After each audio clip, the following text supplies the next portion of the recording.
ॐ स्थापकाय च धर्मस्य सर्वधर्मस्वरूपिणे अवतारवरिष्ठाय रामकृष्णाय ते नमः।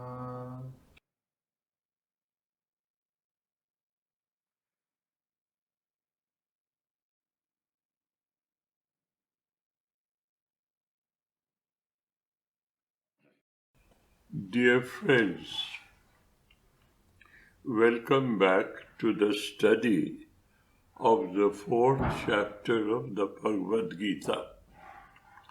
This chapter is supposed to be very prosaic, very archaic, not of the modern thinking, therefore it is obsolete. That is a common understanding of the elementary students of the Bhagavad Gita. But nothing in the Gita is obsolete.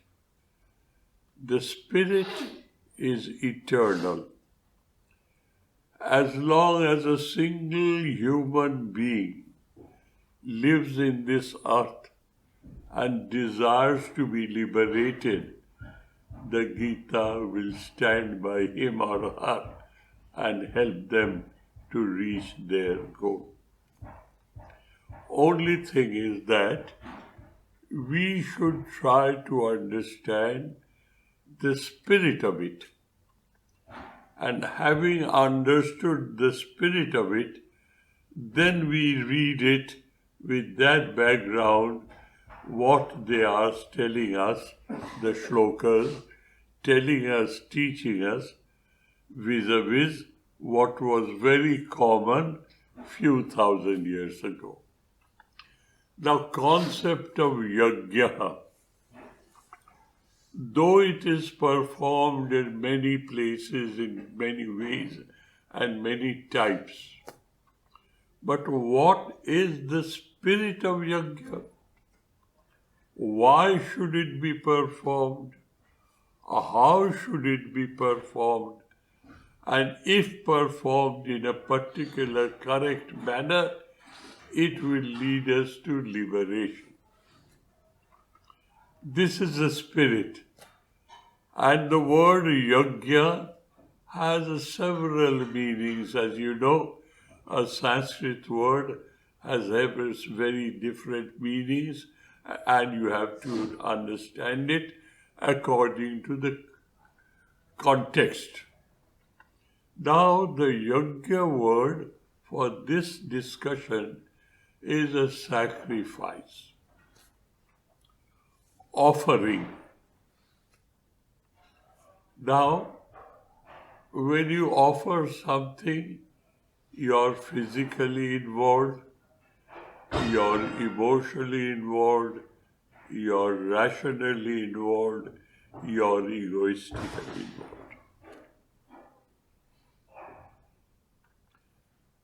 After these four involvements, you are being asked, you are being requested, instructed.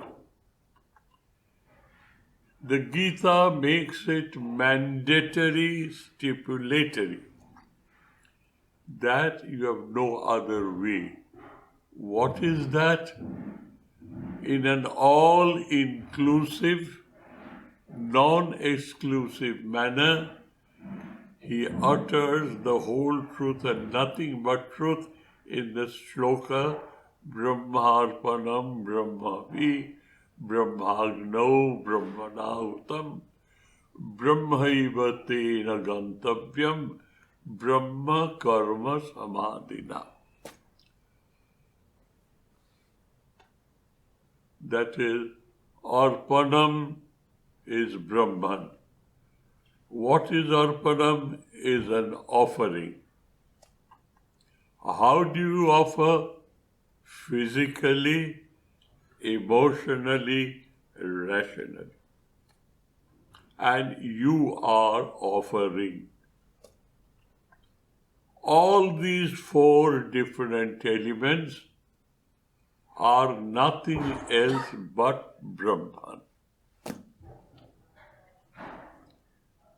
You are now asked to cultivate an attitude where every moment of your life you are aware of the sublime, the divine, the reality, the Brahman, the essence of the cosmos.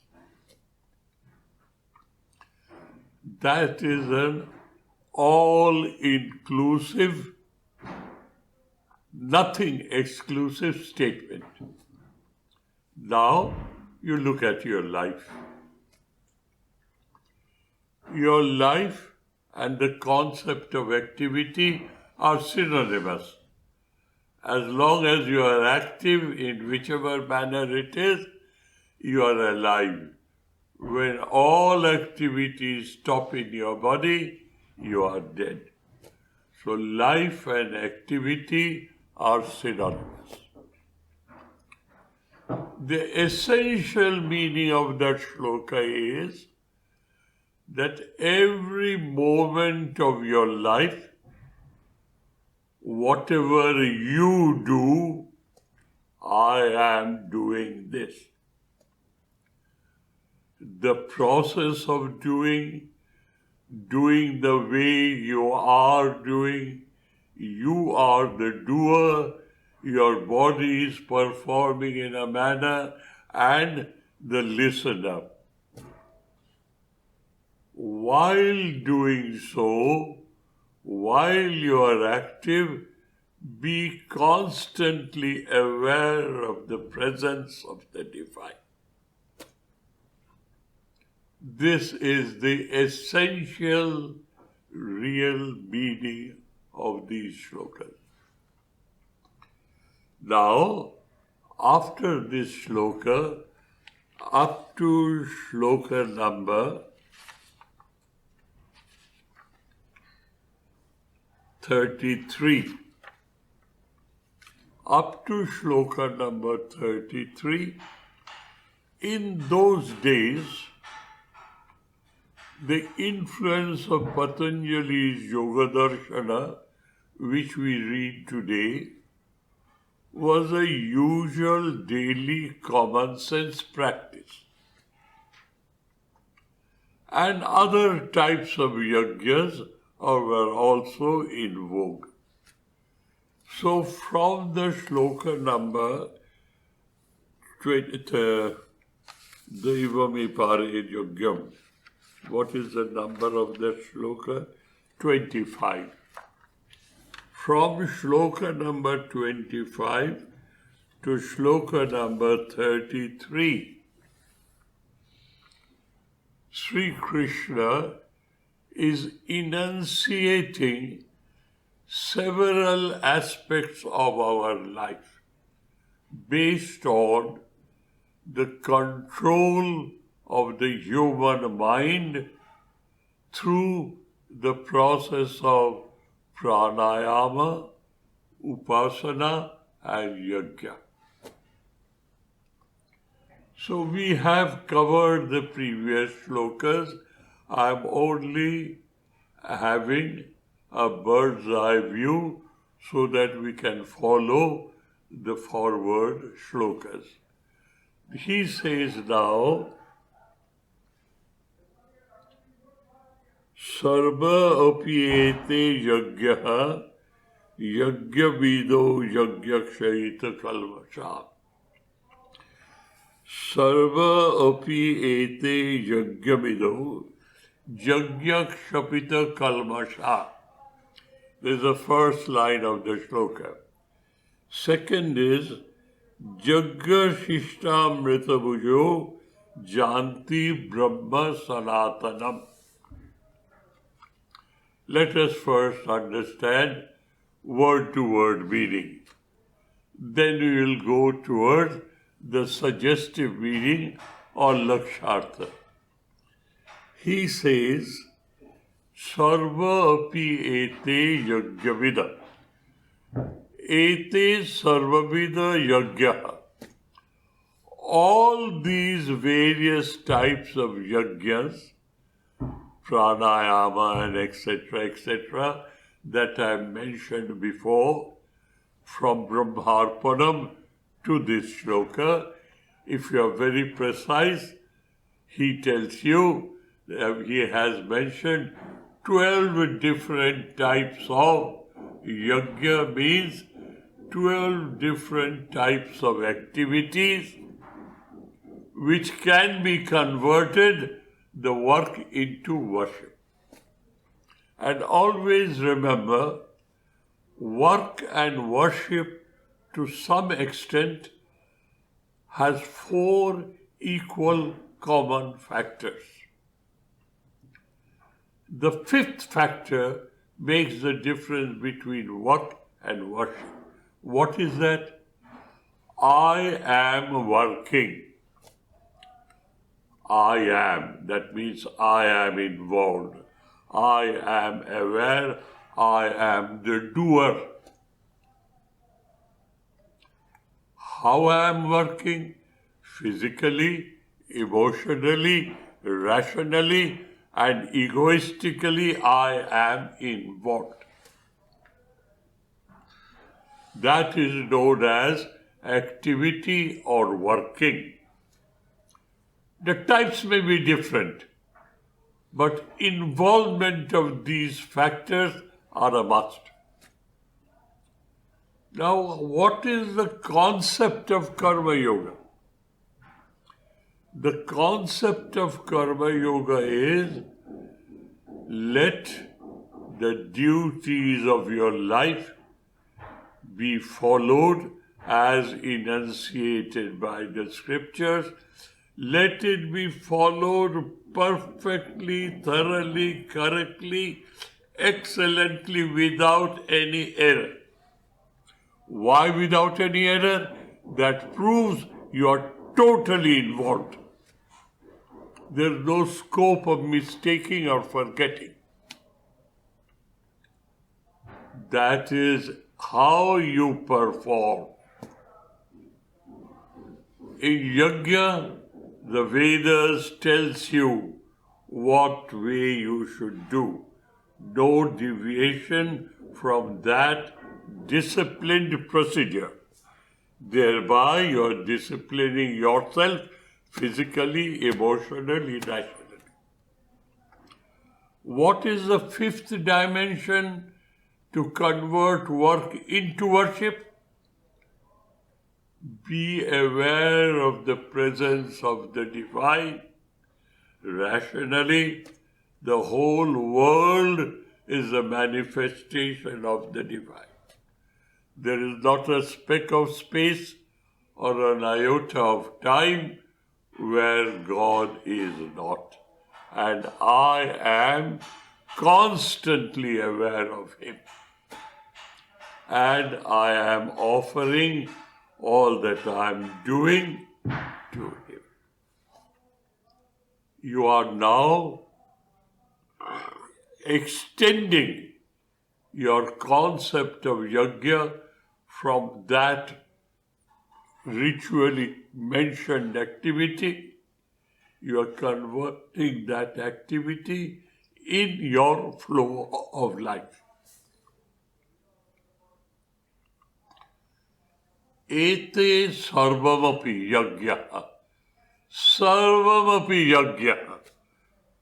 Underline the word sarvamapi. Sarve api ete yajna vidaha.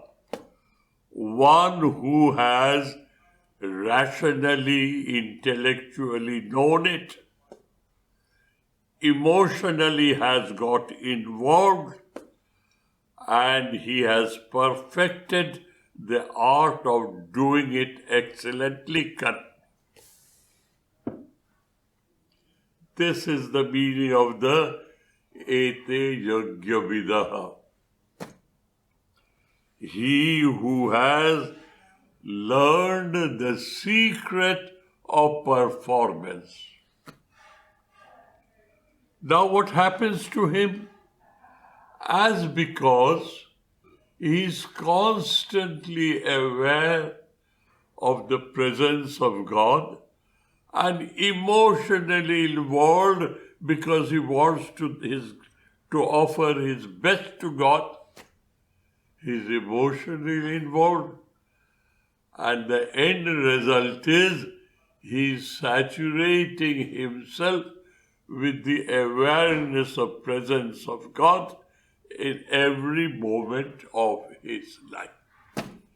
The work with the additional of the fifth factor, awareness of presence of God, and I offer me and my activities to God, converts the concept of work into worship. And what happens to you? Yajna Shapita Kalmasha. All the dirt and dross that covers your understanding. What is that? I am a separate entity. I am and the world is.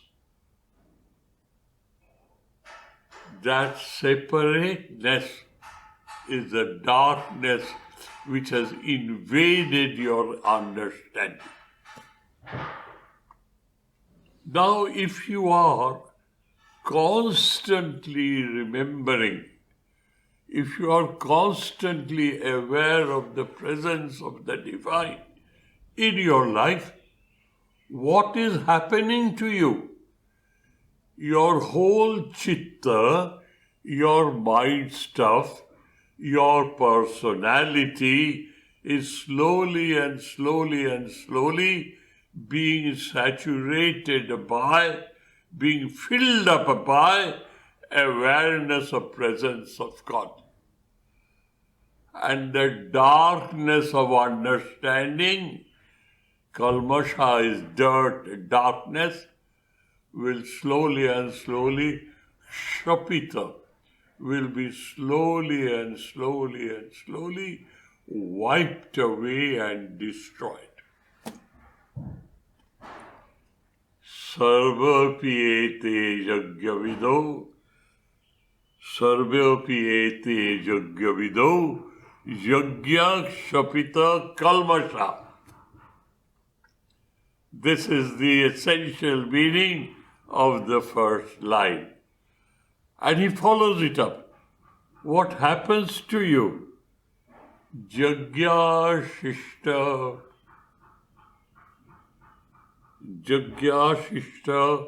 amrita bhujo janti brahma sanatanam. What does he say?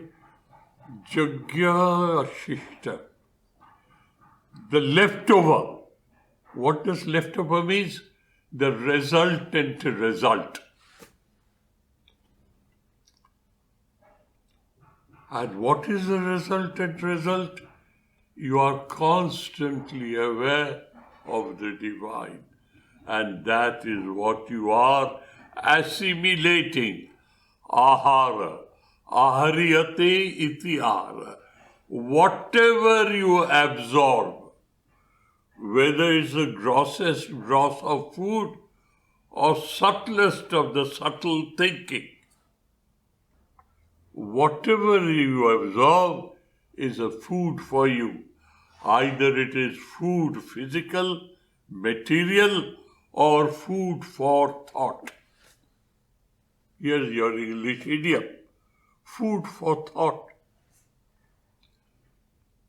That food becomes amrita itself, divine nectar itself, divine bliss itself. Janti Brahma Sanatanam.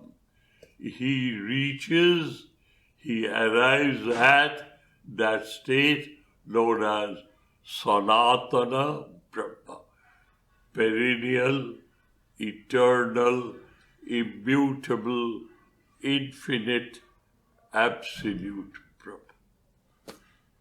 He is now concluding. Having described various types of yajnas according to Vedic teaching, which has come from the Vedas.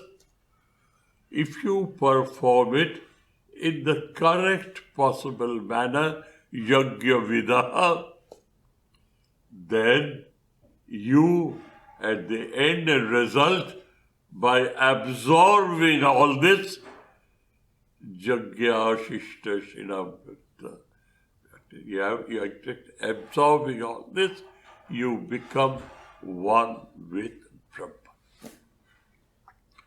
That is how, with all this extensive, exhaustive definition, the Gita wants to impress upon you that your life can be converted into an endless yajna, an endless worship of the divine by understanding the secret method of attitudinal correction, or correction of your attitude with which you live in this world. The next shloka is of only one line, conclusion. Nayam lokasti ayagyasya kuto anya kurushattama. A person who lives like an ordinary biological creature, who does not make use of his brain, who because of his inertia, because of his lack of desire to grow, he keeps his doors and windows shut and he doesn't expose to any idea. And he is working with all sorts of desires. Desires may come, desires may not come. If they come, they are short-lived, and a man is swinging like a pendulum between pleasure and pain. He goes nowhere. He remains where he is. What to speak of his evolution to manifest the divinity already within him or her? He remains where he is. With this, he stops. This section comes to an end now.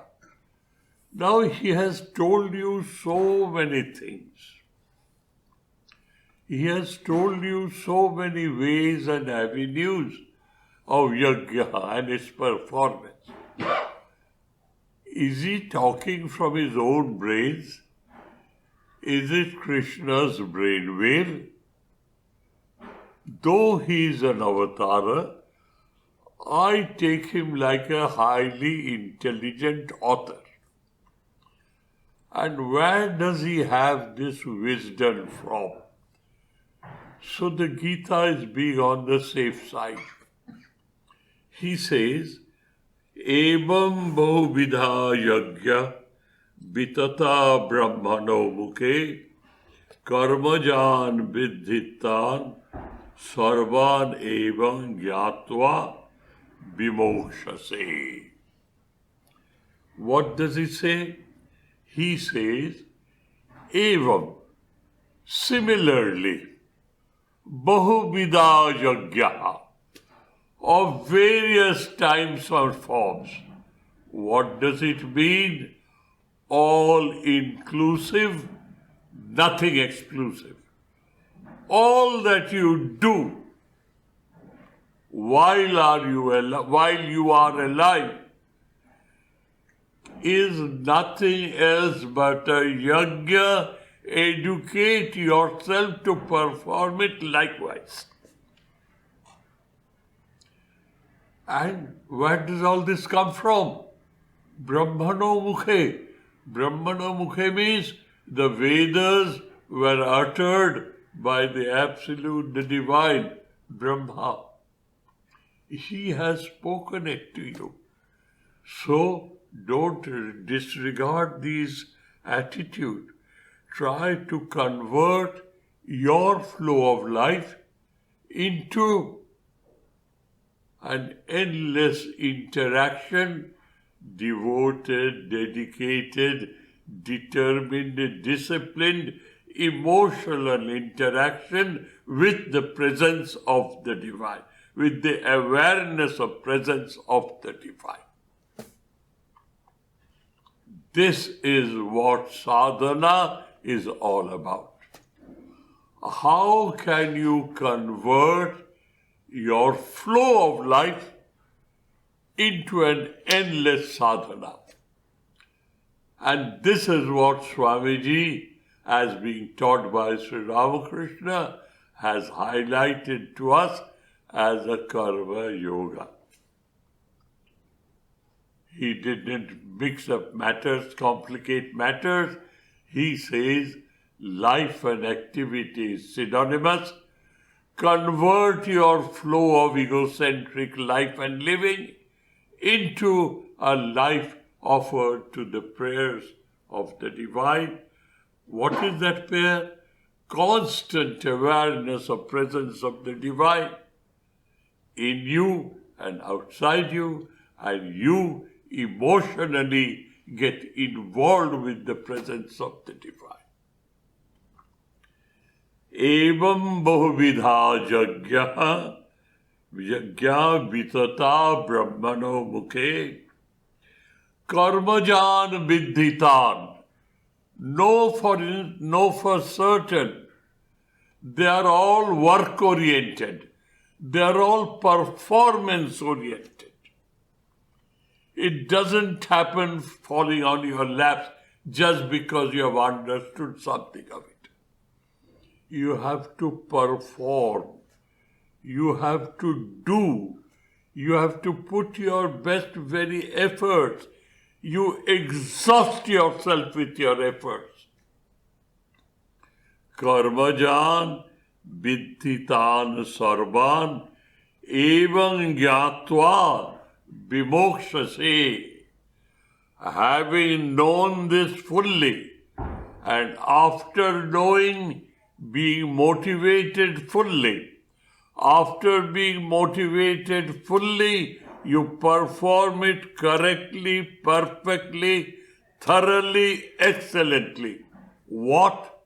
Emotionally interaction with the awareness of presence of divine every moment of your life. Vimokshase, you will liberate yourself. You will be one with God. This is how this section is now being completed. The next shloka, they are one after another, so interrelated, should be read together. Sreyan drabbamaya jagyat jnana jagya parantapaha sarvam karma khilam partha jnane parisamapyate. What does he say here? His conclusion from a different, positive, blissful attitude. He says, Sreyan drabyamaya jagyat. In performance of yajna, the ritualistic affair, all types of materials which you have grown by the sweat of your brow, you are offering that to God. And you are only interested in doing it correctly and perfectly. Your mind, your personality, your mana, buddhi and chitta, they are not involved. This is drabyamaya yajna. only matter and material. They are moving around. You are elsewhere. Says, Jnana Yajna Parantapa. Hey Parantapa Arjuna, he asks Arjuna, why does he use the word Parantapa here? Arjuna, you have might enough to conquer all your enemies. I expect, Sri Krishna says, Arjuna, use that might to conquer yourself. He doesn't say him Arjuna, he doesn't say him Kaunteya, he doesn't call him Partha. At this text he is calling him Parantapa. Why? You have that might. With that might you have conquered all this. Now kindly transform this might to win over yourself. Shriyan Drabbamaya Yajna, Jnana Yajna Parantapa. Jnana Yajna means awareness as presence of the divine and emotional involvement with that awareness. He is everywhere and I am in him, or if it is a sacrilege to think so, good enough, I am with him. I am the servant of the servant of the servant of the divine. Shriyan Drabbyamayam Yajna Jnana Yajna Parantapa Sarva Akhilam Karma Partha Jnane Parishamapyate.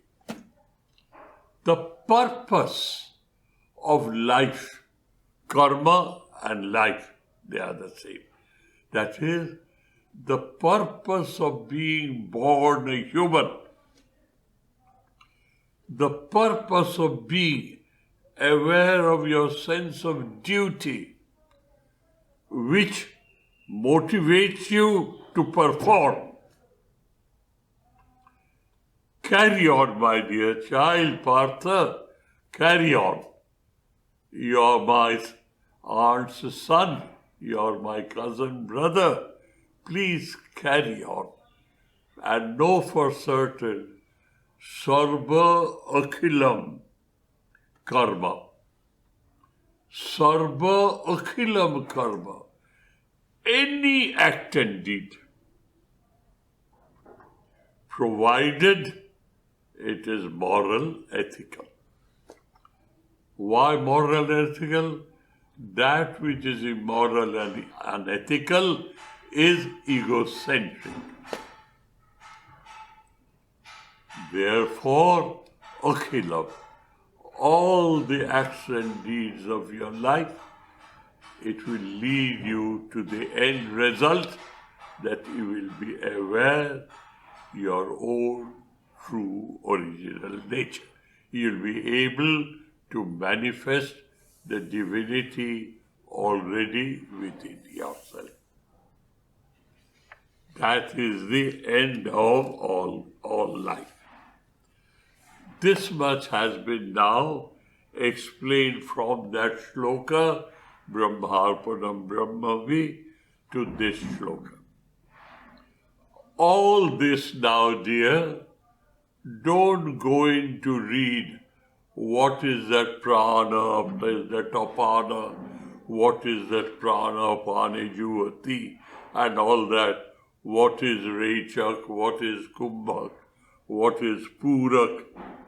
Please, for heaven's sake, be very practical, be very result-oriented, convert every moment of your life by converting the activities that you do into worship of the divine. And that will lead you to Jnane Parisamapyate. That is the end result. What is the end result? you will be able to manifest the divinity already within yourself, or you will be aware, I am Atma Brahma, Aham Brahmasmi. This is how this section is over. Now the next question comes in. How do I do that? Where do I go? I need a little help. Tat Viddhi, to know the procedure well, Tat Viddhi, to know that procedure, that goal, how to reach there. To know this procedure, Tat Viddhi, Pranipatena Pariprashnena Sevaya. To whom? Jnanina Tattvadarshina. A person who has reached that goal, a person who has experienced it, not only an intellectual giant, a person who has experienced it, tattva darshina, experiencing, knowing and experiencing, and they collate together.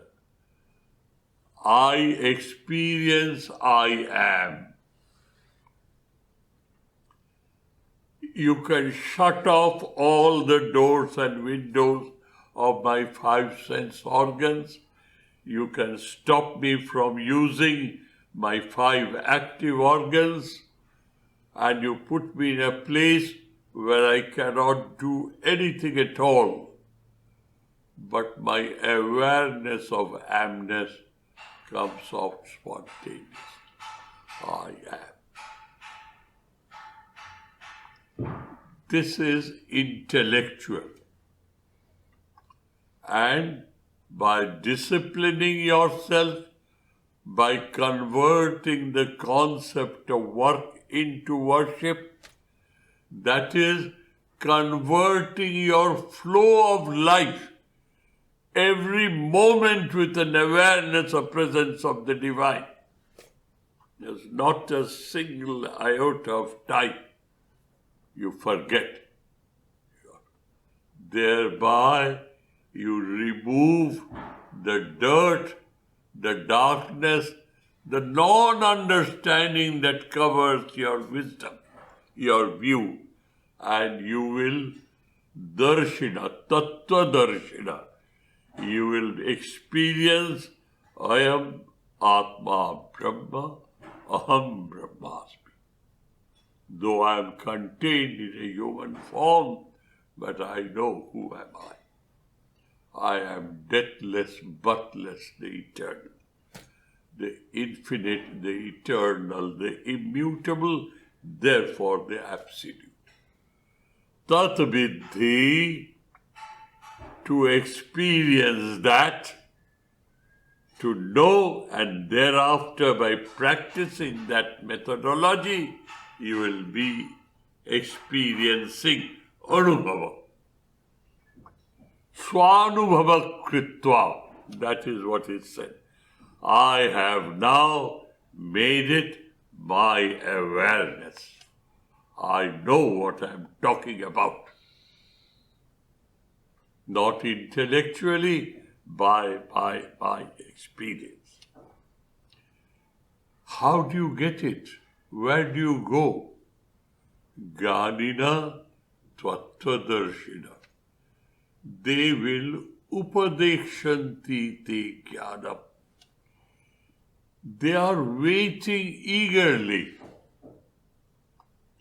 Just in a worldly manner, I see something, I do something, and I enjoy it immensely. And naturally, my instinct would be to share it with others.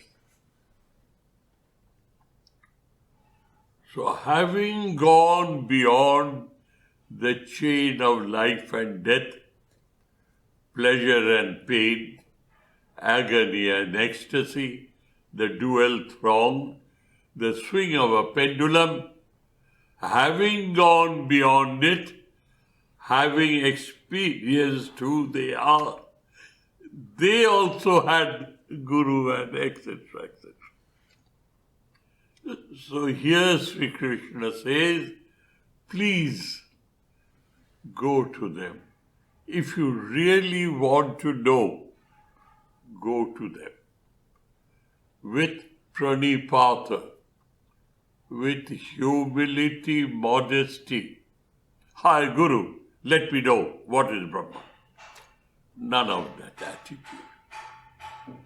Modesty and humility is a sure sign of receptivity. You are prepared to receive.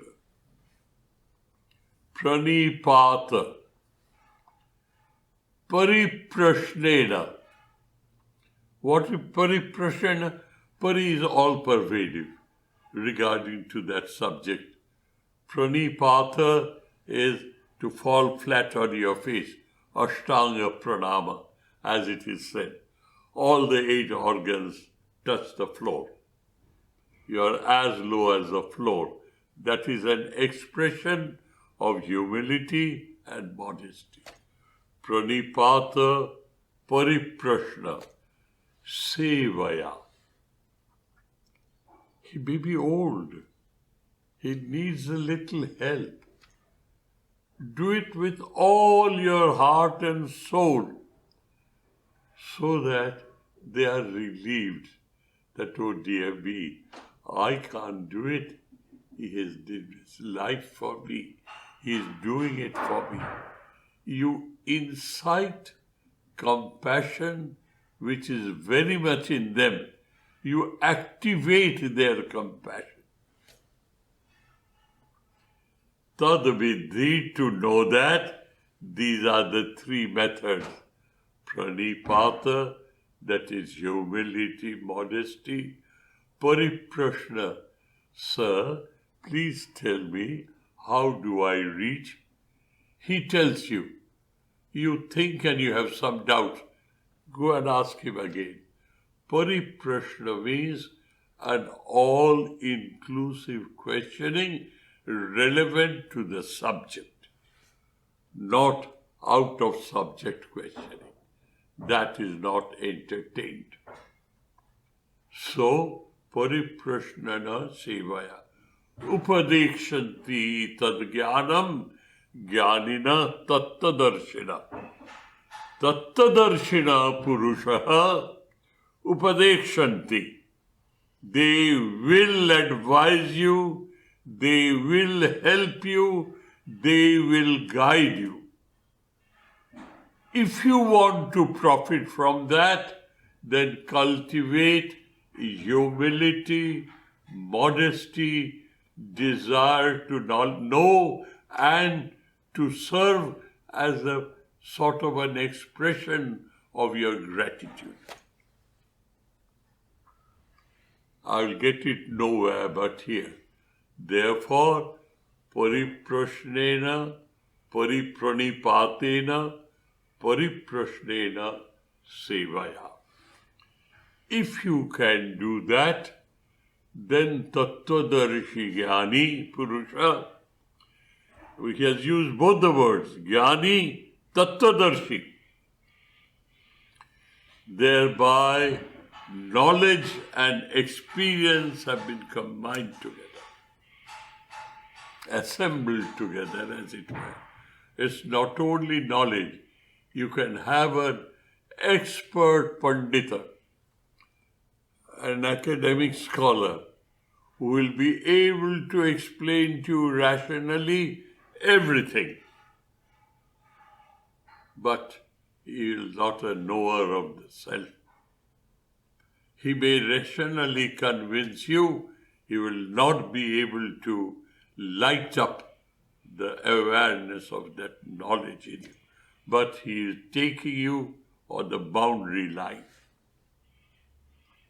So Jnanina Tattvadarshina. He is the person who has known it intellectually and experienced it. So, dears, we have completed this section with this shloka 34. Now the section changes till the end.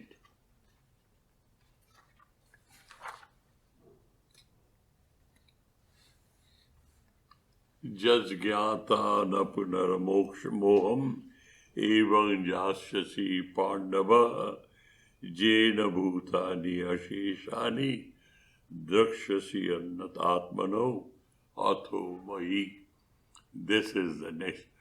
What happens to you?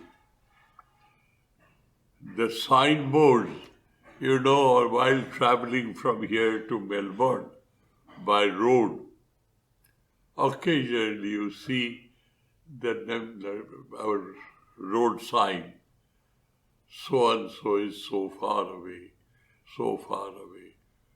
Albury is so far away, this is so far, and Melbourne is so far away. As soon as you see Melbourne, you are sure, I'm on my way, I've not lost my way. Similarly, there are signboards on way to spiritual wisdom. He will speak of that now to help you that even if your guru is not there, even if you have been told what and what and what, but you have nobody to go to, you have certain signs and symptoms which will happen in your life to give you confidence that I am on the right track. Thank you, dears. Thank you ever so much. We meet again next Sunday to carry on this study. But the most prosaic and for me, the most difficult part of explanation is over. Thank you, dears. Thank you. God bless us all. Om Shanti Shanti Shanti Harihi Om Tat Sat Shri Ramakrishna Arpanamastu.